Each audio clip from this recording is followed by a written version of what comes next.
தந்தை மகன் தூய ஆவியாரின் பெயராலே.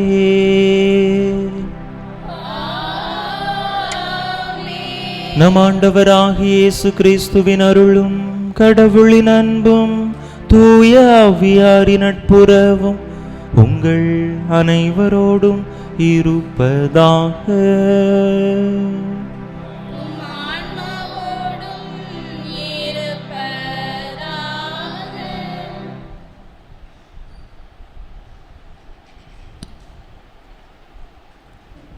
திருப்பலி முன்னுரை.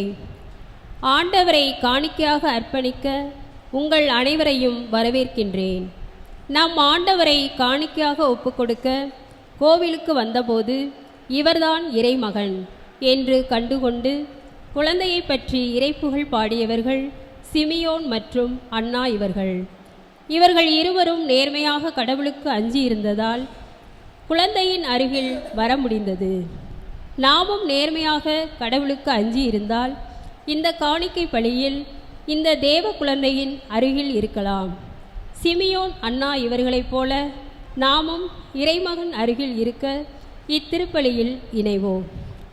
இயேசுவில் அன்பார்ந்த சகோதர சகோதரிகளே, இன்றைய நாளிலே ஆண்டவரை ஆலயத்திலே காணிக்கையாக ஒப்பு கொடுக்கப்பட்ட அந்த விழாவை கொண்டாடுகின்றோம்.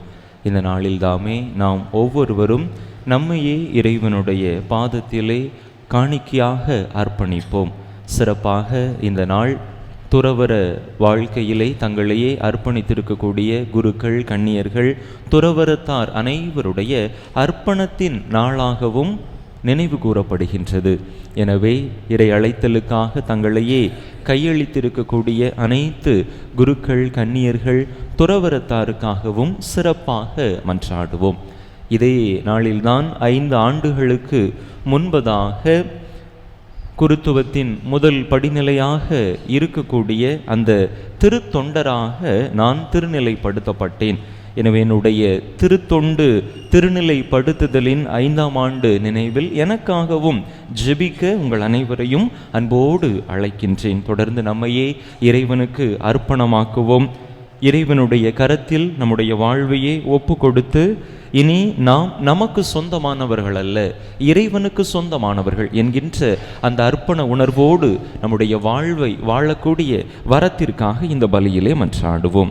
இந்த தெய்வீக திருப்பலியானது வேளாங்கண்ணி, ரெங்கத்தாய், கோபால் குடும்ப நலனுக்காகவும் நன்றியாகவும், வேலை வாய்ப்பிற்காகவும், திருமண வரத்திற்காகவும், நற்சுகத்திற்காகவும், குருசாமி மார்டின் குடும்ப நலனுக்காகவும், பேரன்களின் நலனுக்காகவும், குருசாமி அவர்களுடைய ஆன்ம இளைப்பாற்றிக்காகவும், மரிய சிங்கம், நட்சத்திரம்மாள், எல்சிராணி, செல்வராயன் ஆன்ம இளைப்பாற்றிக்காகவும், பிரான்சிஸ் ஜோசப் என்பவருடைய ஆன்ம இளைப்பாற்றிக்காகவும் ஒப்பு கொடுக்கப்படுகின்றது.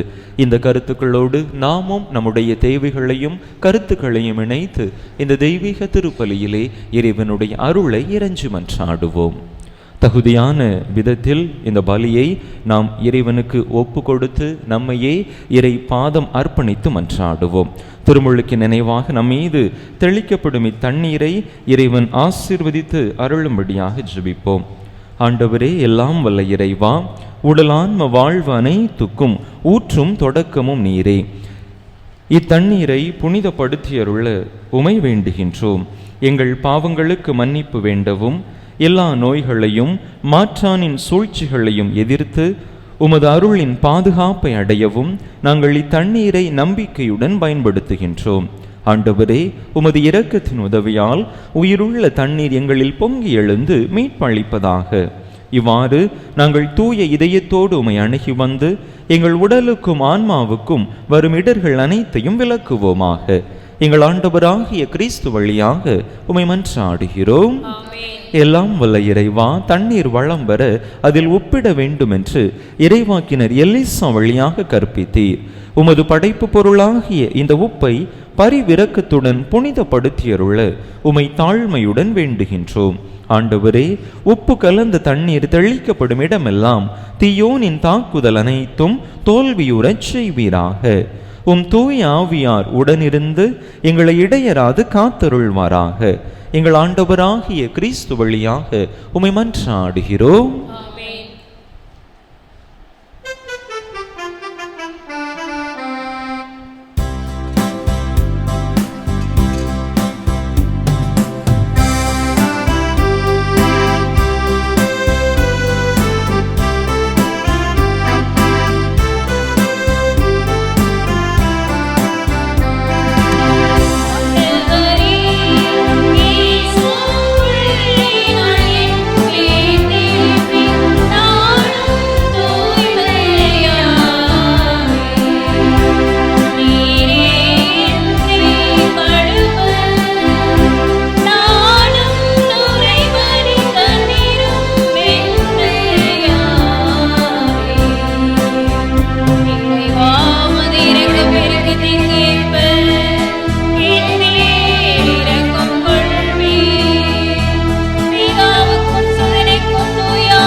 எல்லாம் வல்ல இறைவன் நம் பாவங்களிலிருந்து நம்மை தூய்மைப்படுத்துமாறாக. இந்த நற்கருணை கொண்டாட்டத்தின் வழியாக அவர் தம்முடைய ஆட்சியின் விருந்தில் பங்கு கொள்ள நம்மை தகுதி பெறச் செய்வாராக.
மன்றாடுவோமாக.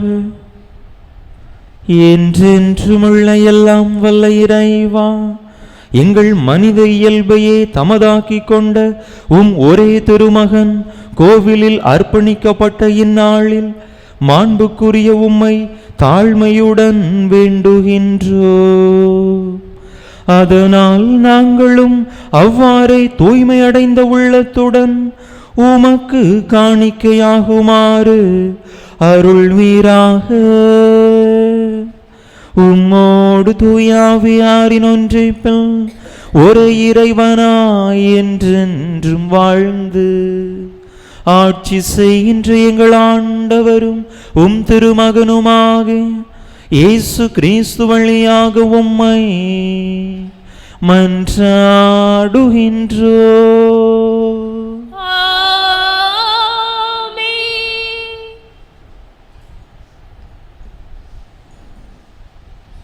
இதோ நான் என் தூதனை அனுப்புகிறேன் என்றும் காணிக்கை பொருட்கள் பற்றியும் பழைய முறைகளின் காணிக்கை பற்றியும் எடுத்து கூறும் முதல் வாசகத்திற்கு செவிமடுப்போம்.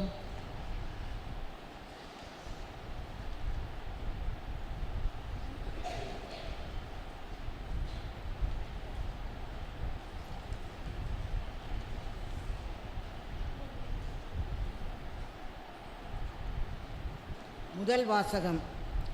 நீங்கள் தேடுகின்ற தலைவர் திடீரென தம் கோவிலுக்கு வருவார். இறைவாக்கினர் மலாக்கி நூலிலிருந்து வாசகம்.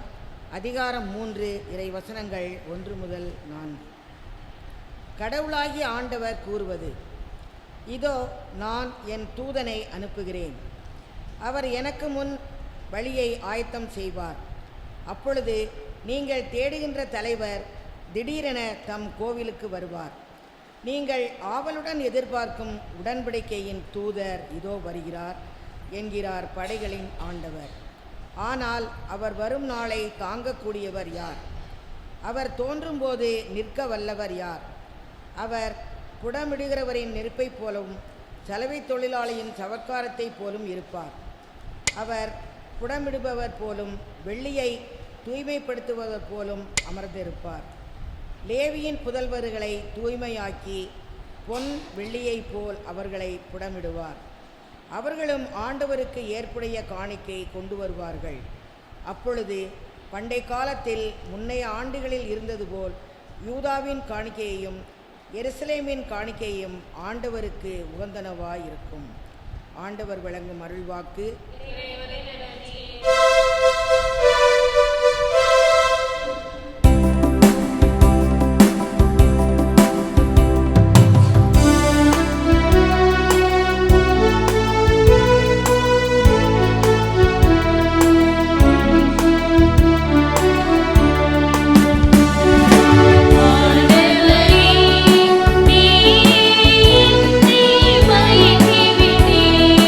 நானும்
சாவின் மேல் ஆற்றல் கொண்ட அழகை சாவின் வழியாக அழித்து விட்டார். சாவு பற்றிய பயமே இருக்கக்கூடாது என்று உரைக்கும் 2ஆம் வாசகத்திற்கு செவிமடுப்போம்.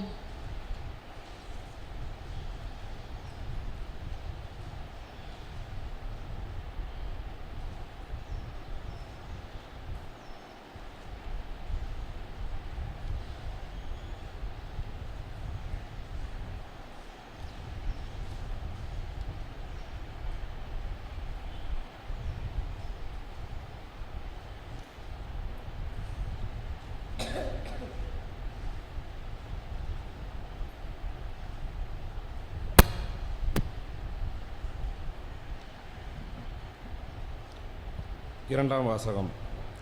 எல்லாவற்றிலும் தம் சகோதரர் சகோதரிகளைப் போல் ஆனார். எபிரேயருக்கு எழுதப்பட்ட திருமுகத்திலிருந்து வாசகம். அதிகாரம் 2, இறைவார்த்தைகள் 14-18 வரை.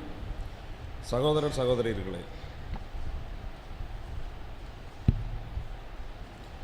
ஊனும் இரத்தமும் கொண்ட பிள்ளைகளைப் போல் கிறிஸ்துவும் அதே இயல்பில் பங்கு கொண்டார். இவ்வாறு சாவின் மேல் ஆற்றல் கொண்டிருந்த அழகையை சாவின் வழியாகவே அழித்து விட்டார். வாழ்நாள் முழுவதும் சாவு பற்றிய அச்சத்தினால் அடிமைப்பட்டு இருந்தவர்களை விடுவித்தார். ஏனெனில் அவர் வானதூதருக்கு துணை நிற்கவில்லை, மாறாக ஆபிரகாமின் வழிமரபினருக்கே துணை நின்றார் என்பது கண்கூடு. ஆதலின் கடவுள் பணியில் அவர் இரக்கமும் நம்பிக்கையும் உள்ள தலைமை குருவாயிருந்து மக்களுடைய பாவங்களுக்கு கழுவாய குமாரின் எல்லாவற்றிலும் தம் சகோதர சகோதரிகளைப் போல் ஆக வேண்டியதாயிற்று. இவ்வாறு தாமே சோதனைக்கு உள்ளாக்கி துன்பப்பட்டதனால் சோதிக்கப்படுவோருக்கு உதவி செய்ய அவர் வல்லவர். இது ஆண்டவர் வழங்கும் அருள்வாக்கு.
ஆண்டவர் உங்களோடு இருப்பாராக.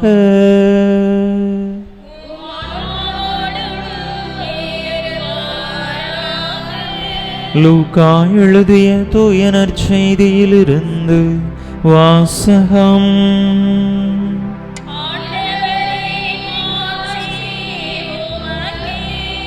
லூக்கா எழுதிய தூய நற்செய்தி அதிகாரம் 2 இறை வசனங்கள் 22 முதல் 40 முடிய. லூக்கா எழுதிய தூய நற்செய்தி அதிகாரம் 2 இறை வசனங்கள் 22 முதல் 40 முடிய. மோசேயின் சட்டப்படி தூய்மைச் சடங்கை நிறைவேற்ற வேண்டிய நாள் வந்தபோது குழந்தையை ஆண்டவருக்கு அர்ப்பணிக்க அவர்கள் எருசலேமுக்கு கொண்டு சென்றார்கள். ஏனெனில் ஆண் தலைப்பேறு அனைத்தும் ஆண்டவருக்கு அர்ப்பணிக்கப்படும் என்று அவருடைய திருச்சட்டத்தில் எழுதியுள்ளது. அச்சட்டத்தில் கூறியுள்ளவாறு 2 மாடப்புறாக்கள் அல்லது 2 புறா குஞ்சுகளை அவர்கள் பலியாக கொடுக்க வேண்டியிருந்தது. அப்போது எருசலேமில் சிமியோன் எனும் ஒருவர் இருந்தார். அவர் நேர்மையானவர், இறை பற்று கொண்டவர், இஸ்ரேலுக்கு வாக்களிக்கப்பட்ட ஆறுதலை எதிர்பார்த்திருந்தவர். தூய ஆவியை அவர் பெற்றிருந்தார். ஆண்டவருடைய மெஸ்ஸியாவை காணும் முன் அவர் சாக போவதில்லை என்று தூய ஆவியால் உணர்த்தப்பட்டிருந்தார்.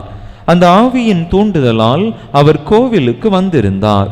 திருச்சட்ட வழக்கத்திற்கு ஏற்ப செய்ய வேண்டியதை குழந்தை இயேசுவுக்கு செய்து முடிக்க பெற்றோர் அதனை உள்ளே கொண்டு வந்தபோது சிமியோன் குழந்தையை கையில் ஏந்தி கடவுளை போற்றி, ஆண்டவரே, உமது சொற்படி உமடியான் என்னை இப்போது அமைதியுடன் போகச் செய்கிறீர். ஏனெனில் மக்கள் அனைவரும் காணுமாறு நீர் ஏற்பாடு செய்துள்ள உமது மீட்பை என் கண்கள் கண்டுகொண்டன. இம்மீட்பே பிற இனத்தாருக்கு வெளிப்பாடு அருளும் ஒளி. இதுவே மக்களாகிய இஸ்ரேலுக்கு பெருமை என்றார். குழந்தையை குறித்து கூறியவை பற்றி அதன் தாயும் தந்தையும் வியப்புற்றனர். சிமியோன் அவர்களுக்கு ஆசி கூறி அதன் தாயாகிய மரியாவை நோக்கி, இதோ இக்குழந்தை இஸ்ரேல் மக்களுள் பலரின் வீழ்ச்சிக்கும் எழுச்சிக்கும் காரணமாக இருக்கும், எதிர்க்கப்படும் அடையாளமாகவும் இருக்கும். இவ்வாறு பலருடைய மறைவான எண்ணங்கள் வெளிப்படும். உமது உள்ளத்தையும் ஒரு வாள் ஊடுருவி பாயும் என்றார். ஆசேர் குலத்தைச் சேர்ந்த பானுவேலின் மகளாகிய அன்னா எனும் இறைவாக்கினர் ஒருவர் இருந்தார். அவர் வயது முதிர்ந்தவர். மணமாகி 7 ஆண்டுகள் கணவரோடு வாழ்ந்த பின் கைம்பெண் ஆனவர். அவருக்கு வயது 84. அவர் கோவிலை விட்டு நீங்காமல் நோன்பிருந்து மன்றாடி அல்லும் பகலும் திருப்பணி செய்து வந்தார்.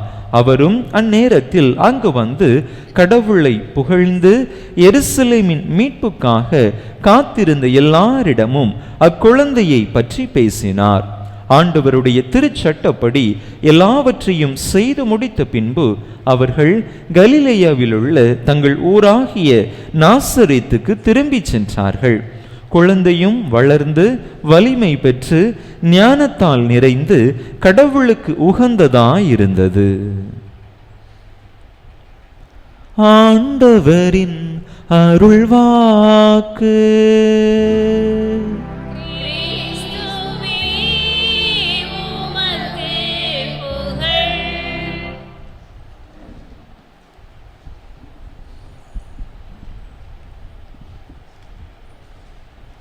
இயேசுவில் அன்பார்ந்த சகோதர சகோதரிகளை, ஒரு முறை தங்களுடைய வாழ்வையே இறைவனுக்கு அர்ப்பணித்திருக்கக்கூடிய குருக்கள், கன்னியர்கள், துறவரத்தார் அனைவருக்கும் அவர்களுடைய அர்ப்பணத்தின் நாளிலே ஒரு கூட்டமானது, ஒரு கருத்தமர்வானது ஏற்பாடு செய்யப்பட்டிருந்தது. அப்பொழுது அந்த கருத்தமர்வை அந்த குருக்கள், கன்னியர்கள், துறவரத்தாருக்கு நடத்தி கொண்டிருந்த அந்த தலைமை பேச்சாளர் அவர்களிடத்திலே கேட்டார். அர்ப்பணம் என்றால் என்ன என்கின்ற ஒரு கேள்வியை கேட்டார். அப்பொழுது பலரும் பலவிதமான பதில்களை சொன்னார்கள். அந்த கருத்தமர்வை வழங்கி கொண்டிருந்த அந்த தலைமை பேச்சாளருக்கு, கருத்தாளருக்கு அவற்றிலெல்லாம் திருப்தி இல்லை. அப்பொழுது ஒரு வயது முதிர்ந்த அருட்சகோதரி ஒருவர் எழுந்து நின்று தன்னுடைய கரத்திலே ஒரு வெள்ளை காகிதத்தை எடுத்து கொண்டு அதன் அடியிலே தன்னுடைய கையெழுத்தை போட்டு அவரிடத்திலே இவ்வாறு நீட்டி இவ்வாறு சொன்னார். அர்ப்பணம் என்பது இந்த காகிதத்திலே, வெற்று காகிதத்திலே நம்முடைய கையெழுத்தை அடியிலே போட்டு ஆண்டவரிடத்திலே ஒப்பு கொடுப்பதற்கு சமமானது. அதிலே என்ன எழுதப்பட வேண்டும், எப்படி எழுதப்பட வேண்டும் என்பதை ஆண்டவரே பார்த்து கொள்வார். என்னுடைய வாழ்வு முழுவதும் எனக்கு சொந்தமானதல்ல, ஆண்டவருக்கு சொந்தமானது. அவர் என்னை எந்த விதத்திலே நடத்த விரும்புகின்றாரோ அந்த விதத்திலே அவர் என்னை நடத்தி கொள்ளலாம் என்று சொன்ன அந்த பதில்தான் அவருக்கு ஏற்புடைய பதிலாக இருந்தது. அன்பு மக்களே, ஆண்டவரை ஆலயத்திலே காணிக்கையாக ஒப்பு கொடுக்கப்பட்ட இந்த நாளை நாம் கொண்டாடுகின்ற இந்த வேளையிலே அர்ப்பண துறவியருக்கான அர்ப்பணத்தின் நாளை கொண்டாடுகின்ற, நினைவு கூறுகின்ற இந்த நாளிலே நாமும் நம்முடைய வாழ்வை இறைவனுக்கு அர்ப்பணிக்க அழைக்கப்படுகின்றோம். ஒவ்வொருவருமே நம்முடைய திருமுழுக்கின் மூலமாக இறைவனுக்கு நம்முடைய வாழ்வை அர்ப்பணித்திருக்கிறோம். அந்த அர்ப்பண உணர்வு நம்மிடத்திலே மேலோங்கி காணப்படுகின்றதா? என்னுடைய வாழ்வு எனக்கு சொந்தமானதல்ல, இறைவனுக்கு சொந்தமானது என்கின்ற அந்த உணர்வு நம்மிடத்தில் இருக்கிறதா என்று சிந்தித்து பார்க்க அழைக்கப்படுகின்றோம். நம்ம சின்ன பிள்ளைங்களெல்லாம் ஆண்டவருக்கு கோயிலில் காணிக்கையாக ஒப்பு கொடுக்கும், அப்படிதானா? வழக்கமாக ஏதாவது திருத்தலங்களுக்கு போய் பிள்ளைங்களுக்கு மொட்டை போடுறது, இல்லைன்னா காதில் கம்மல் போடுறது, வாளி போடுறது, இப்படிப்பட்ட நேர்ச்சைகளை நாம் ஆலயங்களிலே மேற்கொள்வோம்.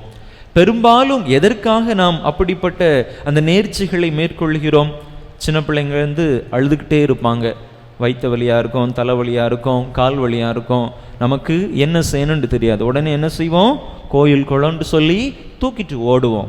கோயிலில் ஏதாவது ஒரு பிரசித்தி பெற்ற திருத்தலத்தில் ஒரு ஆலயத்தில் கொண்டு போய் பிள்ளைய போட்டுட்டு, இனிமே இந்த பிள்ளை எனக்கு சொந்தமானதில்லை, உங்களுக்கு சொந்தமானது, என் பிள்ளைய இனிமே நீங்க தான் பார்த்துக்கிடணும் என்று ஆண்டவரிடத்திலோ அல்லது நமக்கு மிகவும் விருப்பமான புனிதர்களிடத்திலோ நாம் அப்படிப்பட்ட நேர்ச்சைகளை, வேண்டுதல்களை மேற்கொள்வதுண்டு. அப்படிதானா? நம்முடைய மனித பலத்தினால் என்னுடைய பிள்ளையை பாதுகாக்க முடியாது, உங்களுடைய தெய்வீக வல்லமையினால் என்னுடைய பிள்ளையை நீங்கள் பொறுப்பெடுத்துக் கொள்ளுங்கள் என்று இறைவனுடைய கரத்திலே நம்முடைய பிள்ளைகளை நாம் ஒப்பு கொடுத்து விடுவோம். அதுக்கு பிறகு ரொம்ப வருஷம் கழித்து பிள்ளைங்கள்லாம் வளர்ந்து ஒரு நிலைமைக்கு நல்ல நிலையில் இருக்கும் பொழுது திரும்பியும் கோயிலுக்கு போவோம். அப்படிதானா? நம்ம ஒப்பு கொடுத்த பிள்ளைய ஆண்டவர்கிட்ட சொல்லி அந்த ஜெபங்களை, அதுக்குன்னு சொல்லி கோயில் பிள்ளைங்க இருப்பாங்க, ஒரு ஜெபத்தை சொல்லி இதை உங்கள் பிள்ளை, இது ஆண்டவர் பிள்ளை என்று அதை சொல்லி திரும்பியும் நம்ம பிள்ளைய நம்மகிட்ட கொடுப்பாங்க. அப்படிதானா? அன்பு மக்களே, இதுதான் நம்முடைய வாழ்க்கையிலும் நாம் நினைவில் நிறுத்த வேண்டியது. நம்முடைய வாழ்க்கையை ஆண்டவருடைய கரத்திலே ஒப்பு கொடுத்து விட்டோம் என்று சொன்னால் அதற்கு பிற்பாடு நம்ம வாழ்க்கையை குறித்து நாம் கவலைப்பட வேண்டிய அவசியம் இல்லை. நம்மை விட நம்மை படைத்தவர், நம்மை குறித்து நம்மை ஆழமாக அறிந்து வைத்திருப்பவர், நாம் எப்படி நடக்க வேண்டும், எந்த விதத்திலே செயல்பட வேண்டும் என்பதை நமக்கு கற்றுத் தருவார். நம் உடல் சுகவீனமாக இருந்தாலும் சரி, எப்படிப்பட்ட மனவேதனையில் நெருக்கடியில் இருந்தாலும் சரி, ஆண்டவர் நம்மை வழி நடத்துவார் என்கின்ற அந்த நம்பிக்கையின் அடிப்படையில் தான் நம்மையும் நம்முடைய பிள்ளைகளையும் உறவுகளையும் ஆண்டவருக்கு அர்ப்பணிக்கின்றோம். அன்பு மக்களே, அதே போலத்தான் பழைய காலத்தில் அந்த இஸ்ரேல் மக்களிடையே, யூத மக்களிடையே அப்படிப்பட்ட ஒரு வழக்கம் இருந்தது. விடுதலை பயண நூல் 13:2 வாசிக்கிறோம். ஆண்டவர் மோசேயிட்டு சொல்லுவார், இஸ்ரேல் மக்களிடையே, மனிதரிடையிலும் கால்நடைகளிடையிலும் பிறக்கக்கூடிய தலைப்பேறு அனைத்தும் எனக்கு சொந்தமானது அப்படின்னு சொல்லுவார். ஸோ அப்படிப்பட்ட அந்த ஆண்டவருக்கு சொந்தமான அந்த ஒரு தலைப்பேரை மீண்டுமாக ஆண்டவருக்கே அர்ப்பணித்து அல்லது ஆண்டவருக்கு அர்ப்பணித்து அந்த குழந்தையை தங்களுக்கு உரியதாக்கத்தான் அன்னை மரியாவும் யோசேப்பும் அங்கே ஆலயத்திற்கு இயேசுவை காணிக்கையாக கொண்டு போய் அர்ப்பணிக்கிறார்கள். அன்பு மக்களே, இந்த அடையாளமான இந்த அர்ப்பண நிகழ்வு நம்முடைய அர்ப்பணத்தை நமக்கு எடுத்து காட்டுவதாக இருக்கின்றது. ஒவ்வொரு வாழ்க்கை சூழ்நிலைகளிலும் நெருக்கடிகளிலும் நாம் இறைவனுக்கு சொந்தமானவர்கள் என்கின்ற உணர்வோடு நம்முடைய வாழ்க்கையை வாழ்கிற பொழுது நிச்சயமாக வாழ்வில் நாம் சந்திக்கக்கூடிய அடிகளை குறித்தோ, வேதனைகளை குறித்தோ, வலிகளை குறித்தோ நாம் கவலைப்பட மாட்டோம். நாம் விவிலியத்தில் பல உதாரணங்களை அடுக்கிக் கொண்டே போகலாம். யாரெல்லாம் தங்களுடைய வாழ்வை ஆண்டவருடைய கரத்திலே ஒப்பு கொடுத்தார்களோ அவர்கள் தங்களுடைய வாழ்வில் ஆசீர்வாதங்களை பன்மடங்காக பெற்று கொண்டார்கள் என்று தொடக்க நூலிலே 12வது அதிகாரத்திலிருந்து நாம் வாசிக்கிறோம். ஆண்டவருடைய வாக்கு ஆபிரகாமுக்கு கொடுக்கப்படுகிறது. உன்னுடைய சொந்த வீட்டை, நாட்டை, உன்னுடைய தந்தையை விட்டுவிட்டு நான் சொல்லக்கூடிய இடத்திற்கு போ என்று சொன்னவுடன் ஆபிரகாம் ஆண்டவருடைய வார்த்தைக்கு கீழ்ப்படிந்து தன்னையே அவருடைய கரத்திலே ஒப்பு கொடுக்கிறார். எங்க போனுண்டு தெரியாது, ஆண்டவர் சொல்லிட்டாரு, அவர் பார்த்து கொள்வார் என்று தன்னுடைய வாழ்வையே ஆண்டவருடைய கரத்தில் ஒப்பு கொடுத்து தன்னுடைய பயணத்தை தொடங்குகின்றார். அவருடைய வாழ்விலே ஆண்டவருடைய ஆசீர்வாதம் பெரிய அளவிலே வந்து சேர்ந்தது என்று பார்க்கிறோம். வானத்து விண்மீன்களைப் போல, கடற்கரை மணலை போல ஆண்டவர் அவருடைய சந்ததியை பலகி பெருகச் செய்தார் என்று பார்க்கிறோம். இஸ்ரேல் மக்கள் பார்வோனின் அடிமை தலையிலே எகிப்திலே துன்பப்பட்டு கொண்டிருந்த பொழுது ஆண்டவர் மோசேயை அழைத்து அந்த மக்களை விடுவித்து வரும்படியாக சொல்லுகின்றார். என்னுடைய மக்கள் எகிப்திலே படக்கூடிய துன்பத்தை நான் என்னுடைய கண்ணார கண்டேன், என்னுடைய காதார அவர்களுடைய அழுகுரலை கேட்டேன், நீ போய் அவர்களை விடுவித்து வா என்று சொன்னவுடன் மோசேக்கு தயக்கம். ஆண்டவரே, நான் எப்படி போய் பேசுவது பார்வோனிடத்திலே? நானோ ஒரு திக்குவாயன், எனக்கு சரியாக பேச தெரியாதே, என்னுடைய நாவு திக்கும் வாய் குளரும் என்று தொடக்கத்திலே அவர் தயங்கினாலும் கூட, நான் உன்னோடு இருப்பேன், நீ பேச வேண்டியதை நான் உனக்கு கற்பிப்பேன் என்று சொன்ன ஆண்டவருடைய வார்த்தையை தமதாக்கி கொண்டார். ஆண்டவருடைய கரத்திலே தன்னையே ஒப்பு கொடுத்து அந்த இஸ்ரவேல் மக்களை மீட்கும்படியாக ஒரு மிகப்பெரிய ஆண்டவருடைய கருவியாக மோசே செயல்பட்டார் என்று நாம் பார்க்கிறோம். நீதித்தலைவர்கள் புத்தகத்தில் 6வது அதிகாரத்தில் கிதியோன் என்கின்ற ஒரு இறைவாக்கினரை குறித்து வாசிக்கின்றோம்.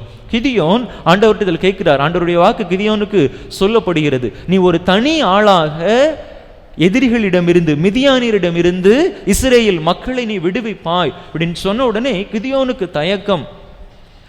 மனாசையினுடைய குடும்பத்திலேயே என்னுடைய குடும்பம்தான் கடைசியான குடும்பம், தாழ்வான குடும்பம், என்னுடைய குடும்பத்திலே நான் தான் சிறியவன், நான் எப்படி இந்த மக்களை மீட்டெடுக்க முடியும், எப்படி இவர்களை காப்பாற்ற முடியும் என்று சொன்ன பொழுது ஆண்டவர் தன்னுடைய உடனிருப்பை அவருக்கு வாக்களிக்கிறார். அதை நம்பி தன்னுடைய வாழ்வை ஆண்டவருடைய கரத்திலே ஒப்பு கொடுக்கின்றார். அங்கே மிதியானியர்களை தோற்கடித்து இஸ்ரேல் மக்களுக்கு ஒரு மிகப்பெரிய வெற்றியை பெற்று தருபவராக கிதியோன் இருப்பதை நாம் பார்க்கிறோம். இன்னும் நீதி தலைவராக சிம்சோனுடைய வாழ்க்கையை பார்க்கிற பொழுது அவர் ஒரு சாதாரண கழுதையினுடைய தாடை எலும்பை வைத்து கொண்டு 1000 பெலிஸ்தியர்களை கொன்றார் என்று சொன்னால் அதற்கு அடிப்படையான காரணம் தன்னுடைய வாழ்வை ஆண்டவருக்கு அர்ப்பணித்திருந்தார். அதே போலத்தான் யோபுவினுடைய வாழ்க்கையும் வாழ்நாள் முழுக்க அதிகமான நெருக்கடிகள், துன்பம், தன்னுடைய உறவுகளை, பிள்ளைகளை எல்லாத்தையும் இழக்கிறார், சொத்துக்கள், நிலபுலன்கள் எல்லாத்தையும் இழக்கிறார், உடல் முழுக்க நோயினால் துன்பப்பட்டு புண்களால் வாடி வதங்கி கொண்டிருக்கிறார். அந்த சூழ்நிலையிலும் கூட ஆண்டவர் மீதான நம்பிக்கையில், அர்ப்பணத்தில் அவர் விலகிவிடவில்லை. ஆண்டவர் தந்தார், ஆண்டவர் எடுத்துக்கொண்டார், அவர் பார்த்து கொள்வார், நிச்சயமாக என்னுடைய வாழ்வை அவர் இப்படி விட்டுவிட மாட்டார் என்று அவர் உறுதியாக நம்பிய அந்த காரணத்தினால், தன்னுடைய வாழ்வை ஆண்டவருடைய கரத்திலே அர்ப்பணித்த அந்த காரணத்தினால் இருமடங்கு ஆசீர்வாதத்தை அவர் பெற்றுக்கொண்டார் என்று நாம் பார்க்கிறோம். அன்னை மரியாவினுடைய வாழ்க்கையை எடுத்துக்கொண்டாலும் கூட இப்படிப்பட்ட ஒரு அர்ப்பணம் தான் அங்கும் மேலோங்கி நிற்கின்றது. கணவனை அறியாமலேயே ஒரு குழந்தைக்கு தாயாக வேண்டும் என்று சொல்லுகிற பொழுது, மீட்பின் திட்டம் அவருக்கு வெளிப்படுத்தப்பட்ட பொழுது ஒரு பெரிய குழப்பமே அவருடைய மனதில் இருந்த பொழுதிலும் கூட கபிரியேல் தூதர் சொன்ன வார்த்தை, கடவுளால் இயலாதது ஒன்றுமில்லை என்கின்ற அந்த வார்த்தையை நம்பி தன்னுடைய வாழ்வையே ஆண்டவருடைய கரத்திலே ஒப்பு கொடுக்கின்றார். நான் ஆண்டவருடைய அடிமை, உம்முடைய வார்த்தையின்படியே எனக்கு நிகழட்டும் என்று சொல்லி மீட்பு திட்டத்தில் ஒரு மிகப்பெரிய பங்காற்றி இன்று விண்ணக மண்ணக அரசியாக அந்த தாய் முடிசூட்டப்பட்டிருக்கிறார். அன்பு மக்களே, நாமும் கூட நம்முடைய வாழ்க்கையிலே இப்படிப்பட்ட ஒரு அர்ப்பணத்தை ஆண்டவரிடத்திலே கொண்டிருக்கின்ற பொழுது, பவுலடிகளார் சொல்வது போல கலாத்தியருக்கு எழுதிய திருமடலிலே 2வது அதிகாரம் 20வது இறை வசனம், இனி வாழ்வது நான் அல்ல, எனில் கிறிஸ்துவே வாழ்கின்றார். அப்படிப்பட்ட ஒரு மனநிலையை நாமும் பெற்றுக்கொள்கிற பொழுது, நம்முடைய வாழ்வை இறைவனுக்கு ஒப்பு கொடுக்கிற பொழுது இறைவன் நம்மை வழி நடத்துவார். திருமுழுக்கிலே நாம் பெற்றுக்கொண்ட அந்த அர்ப்பணத்தை இப்பொழுதும் கடைபிடிக்கிறோமா?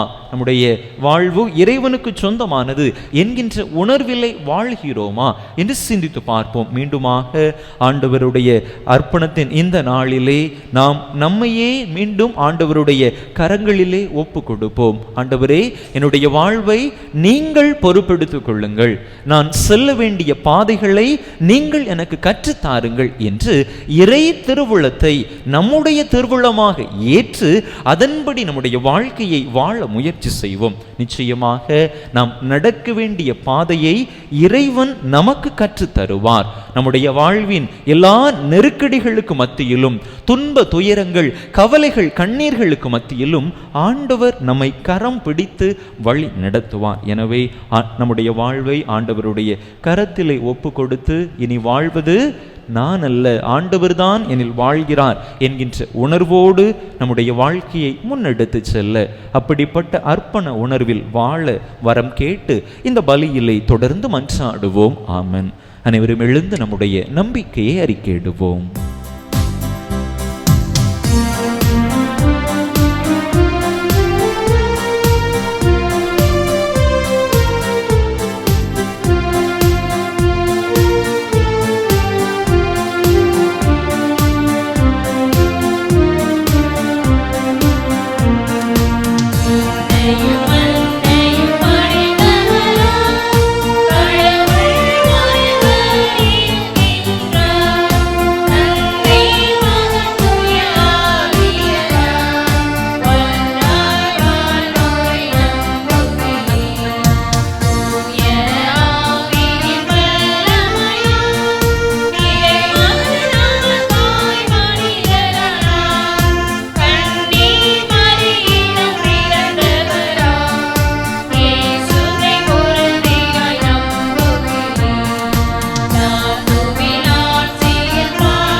நம்முடைய இறைவன் நம் மீது அளவு கடந்த அன்பு வைத்திருக்கக்கூடிய இறைவன். நம்முடைய வேண்டுதல்களையும் விண்ணப்பங்களையும் அருள் கூர்ந்து நமக்கு கொடுக்கக்கூடிய, நமக்கு செவிசாய்க்கக்கூடிய இறைவன். எனவே நம்முடைய உள்ளத்தில் இருக்கக்கூடிய வேண்டுதல்கள், ஜெபங்கள், விண்ணப்பங்கள் அனைத்தையும் ஆண்டவரிடத்தில் கேட்கிற பொழுது அவர் நிச்சயமாக நமக்கு தருவார் என்கிற நம்பிக்கையான மனநிலையோடு அவரிடத்திலே எடுத்து சொல்லி மன்றாடுவோம்.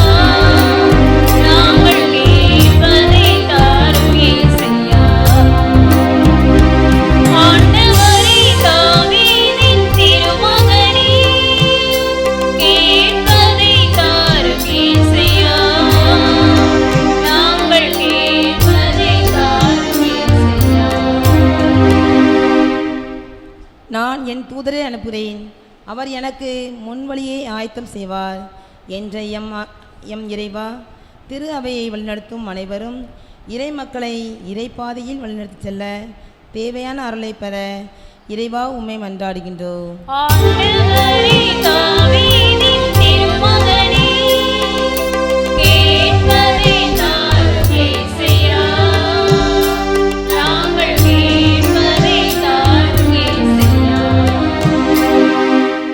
நீங்கள் ஆவலுடன் எதிர்பார்க்கும் உடன்படிக்கையின் தூதர் இதோ வருகிறார் என்ற படைகளின் ஆண்டவரே, அரசு தேர்வை ஆவலுடன் எதிர்நோக்கியிருக்கும் எம் பள்ளி மாணவ மாணவியர் அனைவருக்கும் தேவையான ஞானத்தை தூய ஆவியார் மூலம் அவர்களுக்கு ஊற்றி நிரப்ப இறைவா உம்மை மன்றாடுகின்றோம்.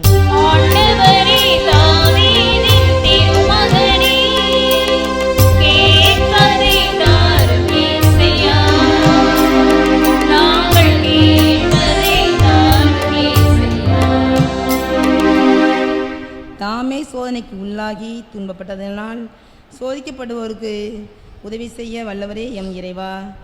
இறைவேண்டலின் ஊன்றிருப்பு இல்லாத எங்களது கடின உள்ளங்களை வலுப்படுத்தி இறை உறவில் நாங்கள் நிலைத்து நிற்க எங்களுக்கு உதவி செய்ய இறைவா உம்மை மன்றாடுகின்றோம்.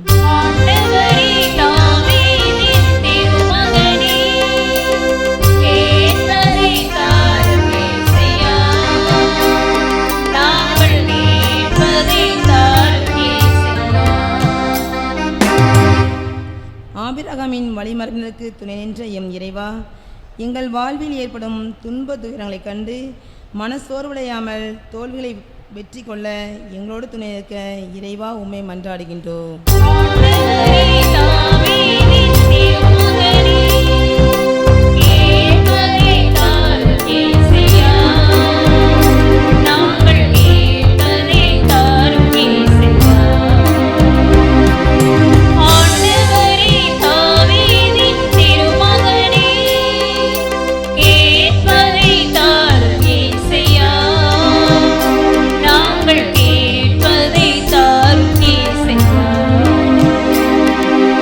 நம்முடைய தனிப்பட்ட தேவைகளுக்காக சில மணித்துளிகள் அமைதியாக இறைவனிடம் மன்றாடுவோம்.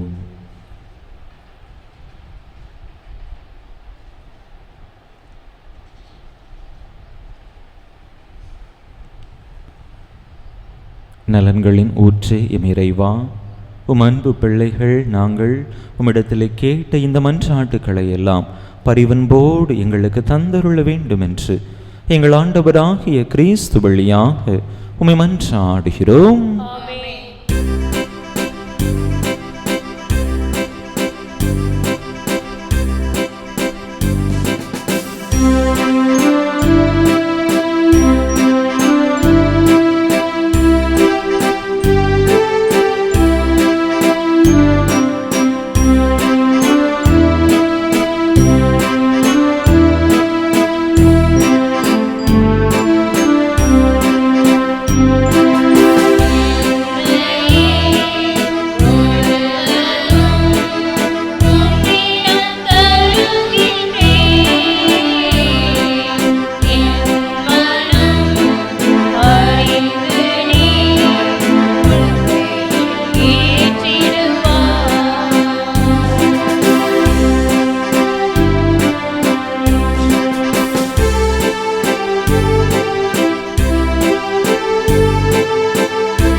சகோதர சகோதரிகளே, என்னுடையதும் உங்களுடையதுமான இப்பலி எல்லாம் வல்ல தந்தையாக இறைவனுக்கு ஏற்றதாகும்படி மன்றாடுங்கள்.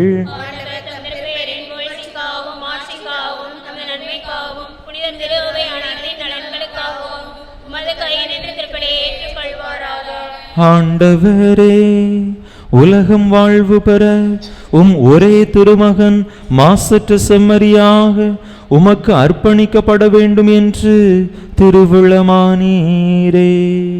திரு அவை அக்களிப்புடன் ஒப்பு கொடுக்கும் காணிக்கை உமக்கு உகந்ததாயிருக்க அருள்வீராக.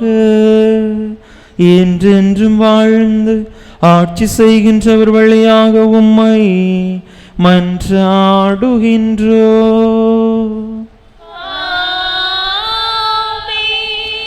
ஆண்டவர் உங்களோடு இருப்பாராக.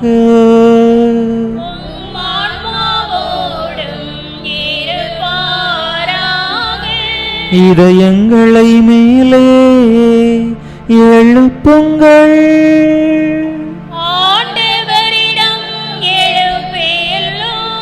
நம் இறைவனாகிய ஆண்டவருக்கு நன்றி கூறுவோம்.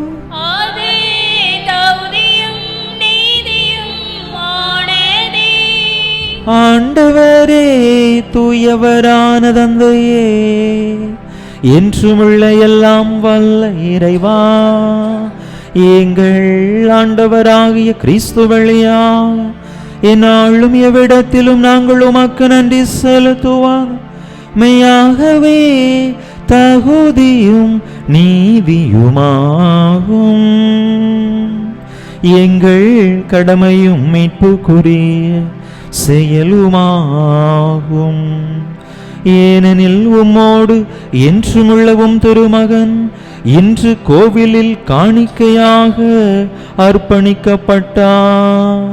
அவரே இஸ்ரேல் மக்களுக்கு மாட்சி எனவும் பிற இனத்தாருக்கு ஒளி எனவும் ஆவியாரால் அறிவிக்கப்பெற்றார். ஆகவே உமது மீட்பை மனமகிழ்ச்சியுடன் எதிர்கொள்ள சொல்லும் நாங்கள் வானதூதர்களோடும் புனிதர்களோடும் சேர்ந்து உம்மை புகழ்ந்து முடிவின்றி ஆர்ப்பரித்து பாடுவதாவது:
ஆண்டவரே, நேர்மையாகவே தூயவர், தூய்மை அனைத்துக்கும் ஊற்று.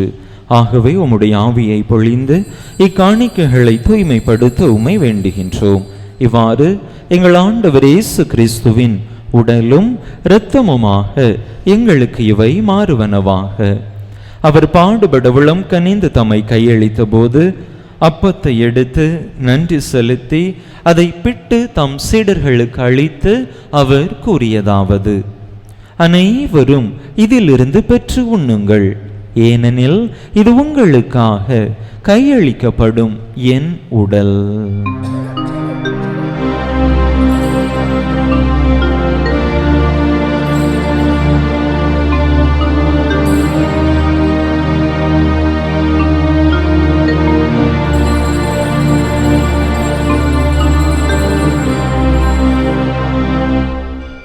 அவ்வண்ணமே இரவு விருந்தை அருந்தியபின் கிண்ணத்தையும் எடுத்து மீண்டும் உமக்கு நன்றி கூறி தம் சீடர்களுக்கு அளித்து அவர் கூறியதாவது: அனைவரும் இதிலிருந்து பெற்று பருகுங்கள், ஏனெனில் இது புதிய நிலையான உடன்படிக்கைக்குரிய என் இரத்தத்தின் கிண்ணம். இது பாவ மன்னிப்புக்கென்று உங்களுக்காகவும் பலருக்காகவும் சிந்தப்படும். இதை என் நினைவாக செய்யுங்கள்.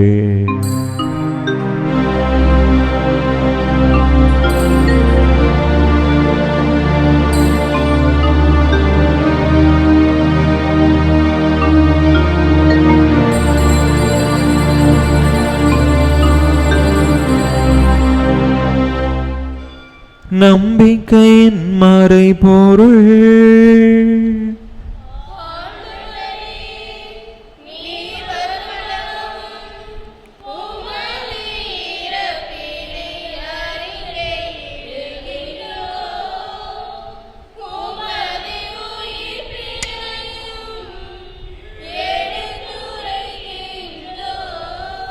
ஆகவே ஆண்டவரே, நாங்கள் கிறிஸ்துவின் இறப்பினையும் உயிர்ப்பினையும் நினைவு கூர்ந்து வாழ்வு தரும் அப்பத்தையும் மீட்பளிக்கும் கிண்ணத்தையும் உமக்கு ஒப்பு கொடுக்கின்றோம்.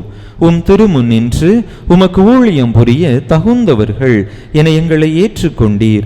எனவே உமக்கு நன்றி செலுத்துகின்றோம். மேலும் கிறிஸ்துவின் உடலிலும் இரத்தத்திலும் பங்கு கொள்ளும் எங்களை தூய் ஆவியார் ஒன்று சேர்க்க வேண்டுமென உமை தாழ்மையுடன் மன்றாடுகின்றோம். ஆண்டவரே, உலகெங்கும் பரவி இருக்கும் உமது திரு அவையை நினைவு கூர்ந்தருளும். எங்கள் திருத்தந்தை பிரான்சிஸ், எங்கள் ஆயர் ஸ்டீஃபன், எல்லா திருநிலையினர் ஆகிய அனைவரோடும் உமது திரு அவை அன்பில் நிறைவு பெறச் செய்தருளும். நீர் இவ்வுலகில் இருந்துமிடம் அழைத்து கொண்ட நாங்கள் இன்று நினைவு கூறும் அடியார்களை இரக்கத்தோடு நினைவு கூர்ந்தருளும். திருமகனோடு அவரது இறப்பில் இணைக்கப்பட்டிருந்த இவர்கள் உயிர்ப்பிலும் அவரை போல இருக்கச் செய்தருளும். மேலும் உயிர்த்தெழும் எதிர்நோக்குடன் துயில் கொள்ளும் எங்கள் சகோதர சகோதரிகளையும் இறந்தோர் அனைவரையும் இரக்கத்துடன் நினைவு கூர்ந்து உமது திருமுக ஒளியினுள் ஏற்றருளும். எங்கள் அனைவர் மீதும் இரக்கமாயிரும்.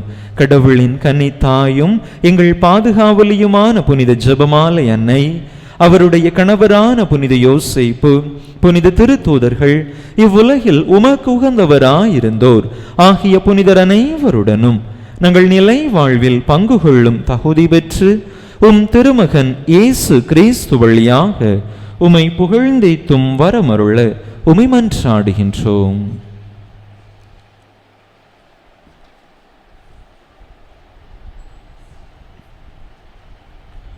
இவர் வழியாக இவரோடு இவரில் எல்லாம் வல்ல இறைவனாகிய தந்தையே, தூயாவியாரின் ஒன்றைப்பில் எல்லா புகழும் மாட்சியும் என்றென்றும் உமக்கு உரியதே.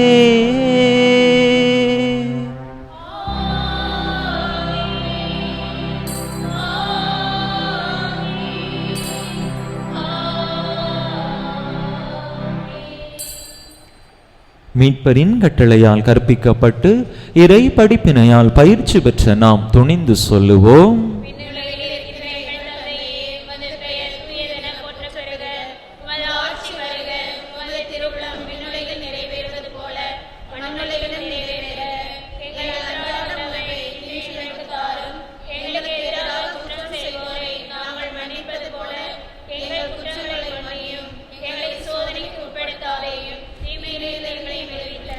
ஆண்டவரே, தீமை அனைத்திலிருந்தும் எங்களை விடுவித்து எங்கள் வாழ்நாளில் அமைதியை கனிவுடன் அருள உமை மன்றாடுகின்றோம்.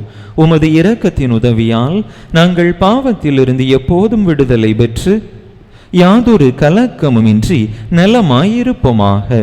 நாங்கள் எதிர்நோக்கி இருக்கும் பேரின்பத்துக்காகவும் எம் மீட்பராகிய இயேசு கிறிஸ்துவின் வருகைக்காகவும் காத்திருக்கின்றோம். ஆண்டவரே இயேசு கிறிஸ்துவே, அமைதியை உங்களுக்கு விட்டுச் சொல்லுகின்றேன், என் அமைதியையே உங்களுக்கு அளிக்கின்றேன் என்றும் திருத்தூதர்களுக்கு மொழிந்தீரே.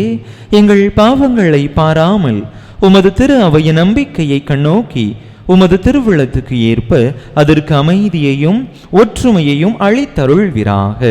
என்றென்றும் வாழ்ந்து ஆட்சி செய்கின்றவர் நீரே. ஆண்டவருடைய அமைதி உங்கள் அனைவரோடும் என்றும் இருப்பதாக. ஒருவருக்கொருவர் கிறிஸ்து வழங்கும் அமைதியை பகிர்ந்து கொள்வோம்.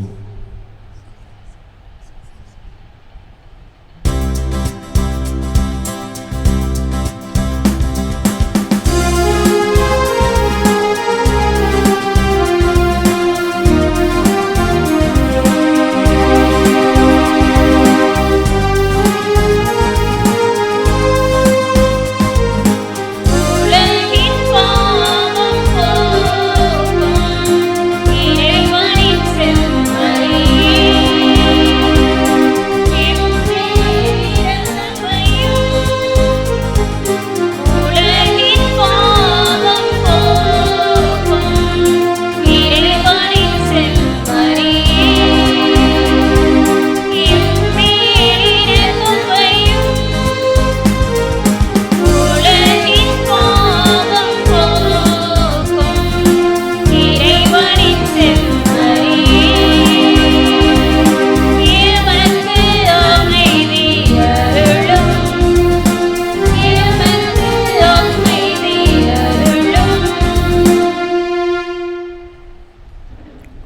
இதோ இறைவனின் செம்மறி, இதோ உலகின் பாவங்களை போக்குகின்றவர்.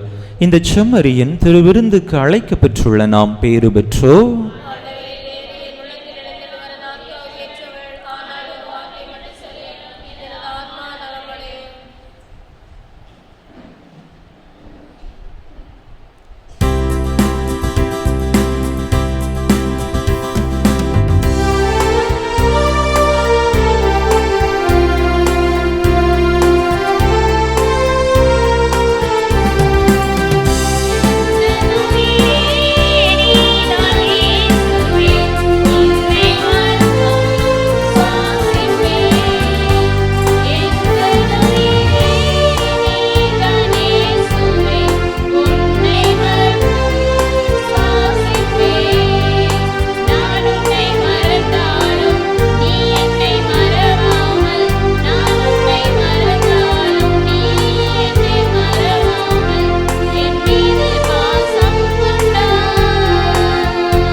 விண்ணக தந்தையே, உம் திருமகன் இயேசு கிறிஸ்துவில் நீர் எங்களுக்கு வழங்கிய நம்பிக்கைக்காக உமக்கு நன்றி.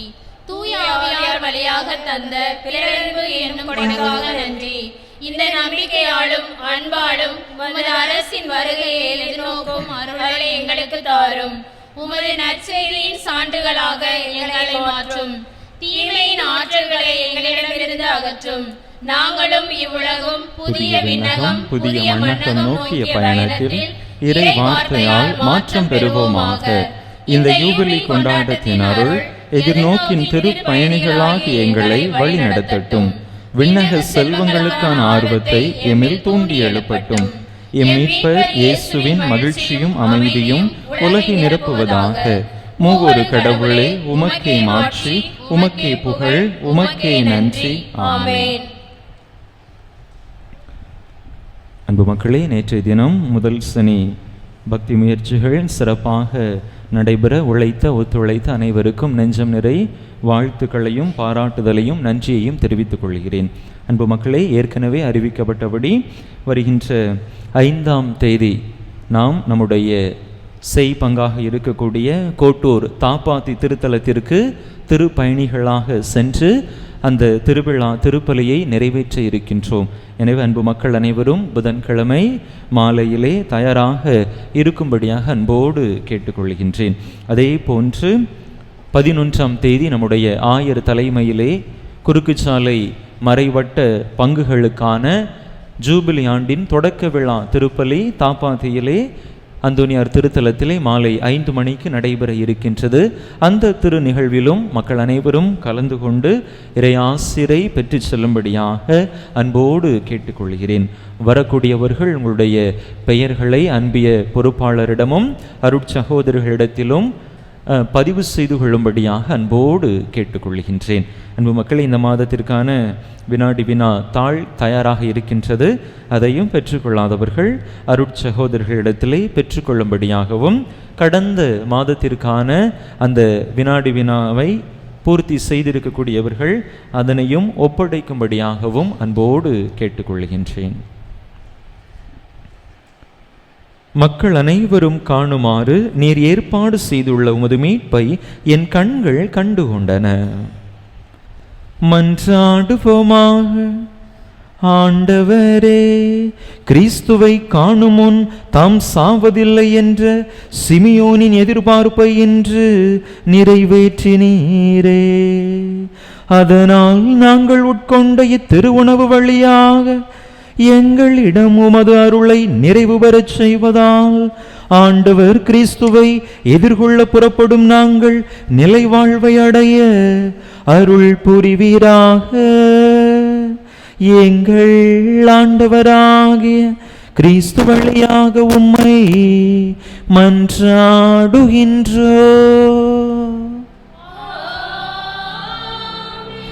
ஆண்டவர் உங்களோடு இருப்பாராக.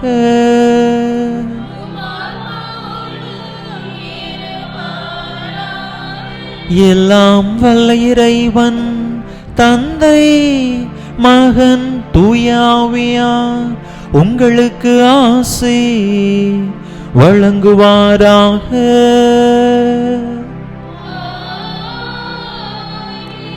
இறையாசிரை நிறைவாக பெற்றவர்களாக சென்று வாருங்கள். திருப்பலி நிறைவேறிற்று.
நிறைவேற்றிய பங்கு தந்தையின் உடல் நலத்திற்காகவும் இங்கு வந்திருக்கும் ஒவ்வொருவரின் குடும்ப நலனுக்காகவும் வேண்டிக் கொள்வோம். பெண்ணுலகில் இருக்கின்ற எங்கள் தந்தையே, உமது பெயர் தூயதென போற்ற பெறுக. உமது ஆட்சி வருக. உமது திருவுளம் விண்ணுலகில் நிறைவேறுவது போல மண்ணுலகிலும் நிறைவேறுக.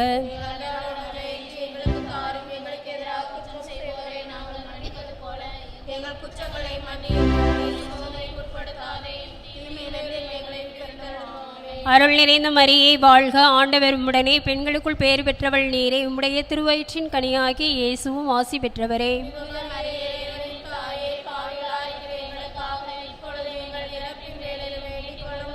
தந்தைக்கும் மகனுக்கும் தூய ஆவியாருக்கும் ஆட்சி உண்டாவதாக.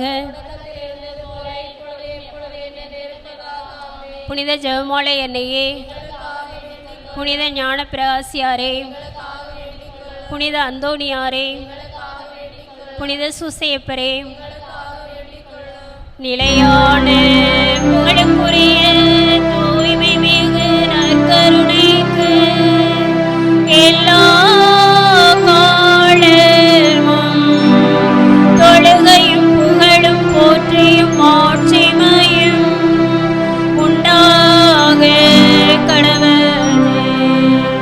தந்தை மகன் தூய ஆவியின் பெயராலே ஆமென்.